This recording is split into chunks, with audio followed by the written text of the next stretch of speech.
नमस्कार दोस्तों, आज हमारा नया चैप्टर शुरू होने वाला है सर्वोच्च न्यायालय। देखिए, सबसे पहले बात करते हैं इसकी स्थापना की। देखो, भारत में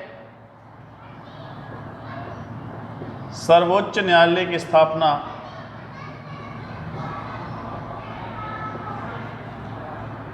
भारत शासन अधिनियम 1935 के तहत 1935 में की गई। स्वतंत्रता के बाद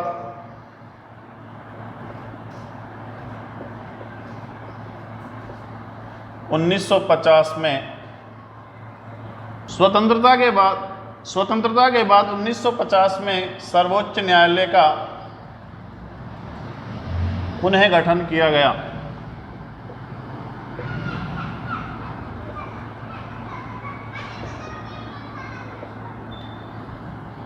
भारतीय संविधान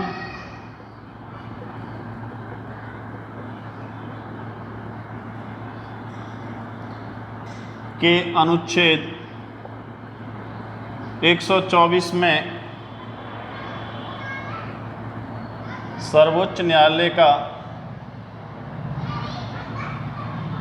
गठन किया गया है।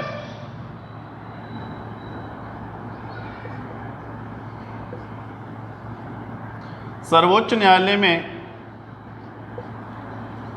न्यायाधीशों की संख्या निश्चित होती है।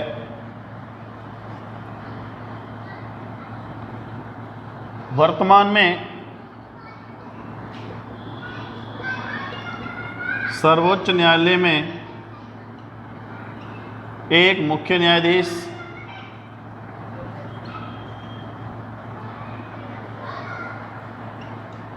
तथा 33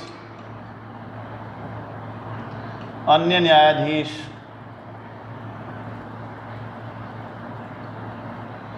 हैं। सुप्रीम कोर्ट में कुल 34 न्यायाधीश हो सकते हैं। हालांकि इनकी संख्या बढ़ाई भी जा सकती है, कम भी करी जा सकती है, लेकिन एक तरीके से निश्चित ही कर दी गई है।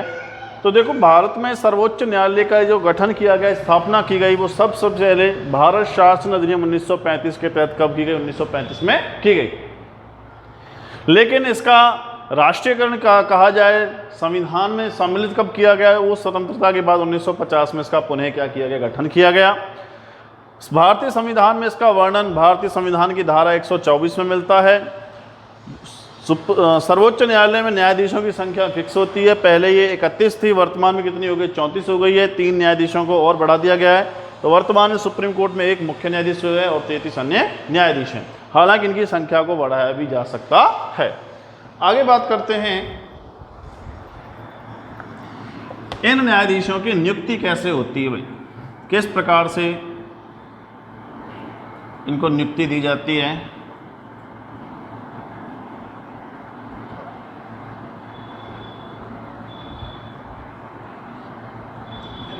बड़ा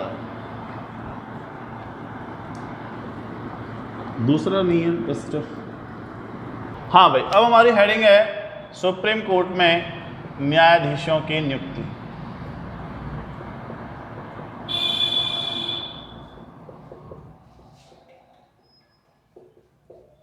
देखिए, सुप्रीम कोर्ट में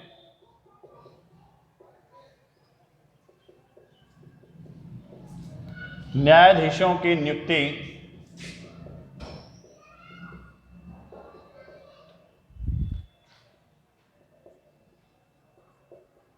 कॉलेजियम व्यवस्था के तहत की जाती है। कॉलेजियम व्यवस्था में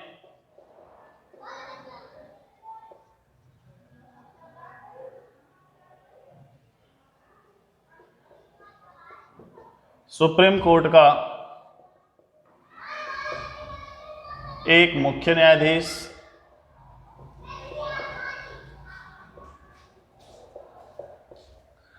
तथा 4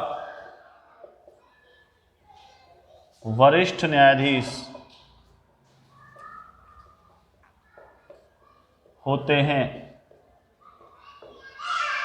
नए न्यायाधीशों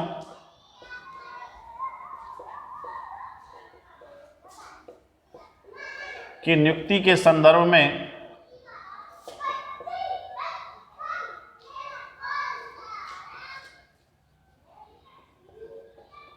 यही समिति नामों की सूची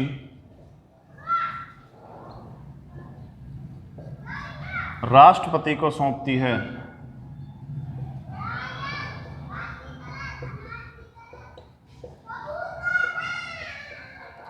तथा राष्ट्रपति इसी सूची के आधार पर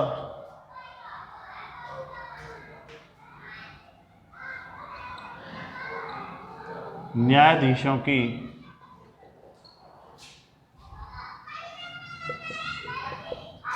नियुक्ति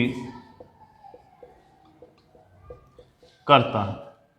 तो देखो भाई, सर्वोच्च न्यायालय में जो न्यायाधीशों की नियुक्ति की जाती है वो किस व्यवस्था के तहत की जाती है? कॉलेजियम व्यवस्था के तहत की जाती है। क्या है ये कॉलेजियम व्यवस्था? इसमें 5 सदस्य की एक समिति होती है। एक होता है इसे मुख्य न्यायाधीश सुप्रीम कोर्ट का, और 4 होते हैं वरिष्ठ न्यायाधीश जो उम्र में बड़े होते हैं। ये 5 लोगों की समिति बैठती है और जिस भी व्यक्ति को न्यायाधीश बनाना है उसके नाम की एक सूची बनाती है, और उस सूची को किसको सौंपा जाता है? राष्ट्रपति को सौंपा जाता है, और राष्ट्रपति उसी सूची के आधार पर उन न्यायाधीशों की क्या करता है? नियुक्ति करता है। तो यह व्यवस्था कौन सी व्यवस्था कहलाती है? कॉलेजियम व्यवस्था कहलाती है। तो भारत में जितने भी न्यायाधीशों की नियुक्ति होती है वो सारी किस व्यवस्था के तहत होती है? कॉलेजियम व्यवस्था के तहत होती है। आगे चलते हैं, अब बात करते हैं न्यायाधीशों को पद से कैसे हटाया जाता है।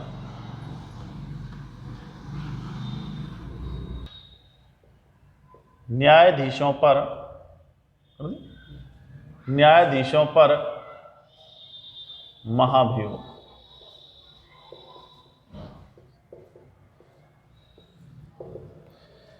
यदि सुप्रीम कोर्ट का कोई भी न्यायाधीश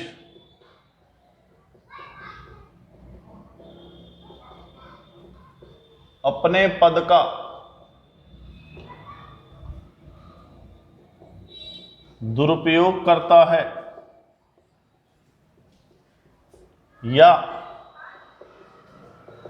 संविधान के विरुद्ध जाकर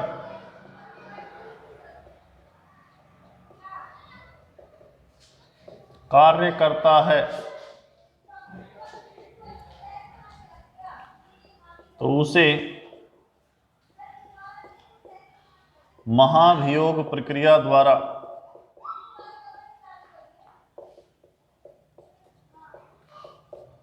कार्यकाल से पूर्व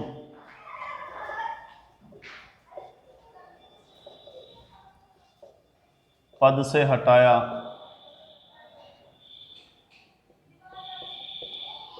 जा सकता है। न्यायाधीश पर महाभियोग संसद में चलाया जाता है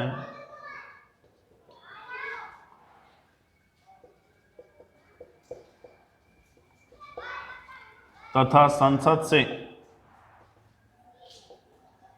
पारित होने के बाद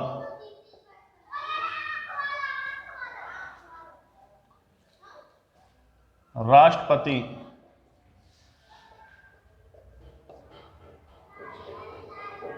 के हस्ताक्षर होने के बाद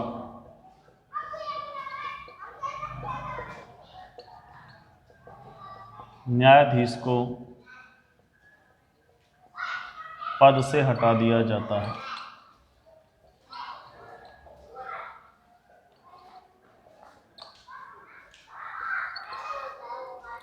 कि भाई कार्यकाल से पहले हम कैसे हटा सकते हैं किसी भी न्यायाधीश को, यदि वो मनमर्जी करने लग जाए, अपने पद का दुरुपयोग करे, संविधान के खिलाफ जाए, तो उसे कार्यकाल से पहले हटाने के लिए कौन सी प्रक्रिया चलाई जाती है? महाभियोग प्रक्रिया चलाई जाती है। और यह महाभियोग कहाँ चलाया जाता है? भारतीय संसद में। संसद से पारित होने के बाद जाएगा राष्ट्रपति, और राष्ट्रपति का हस्ताक्षर होते ही उस न्यायाधीश को अपने पद से हटना होगा। तो महाभियोग प्रक्रिया के माध्यम से हम किसी भी न्यायाधीश को कार्यकाल संपन्न होने से पूर्व भी हटा सकते हैं। आज के लिए मित्रों इतना ही, आगे करेंगे कल।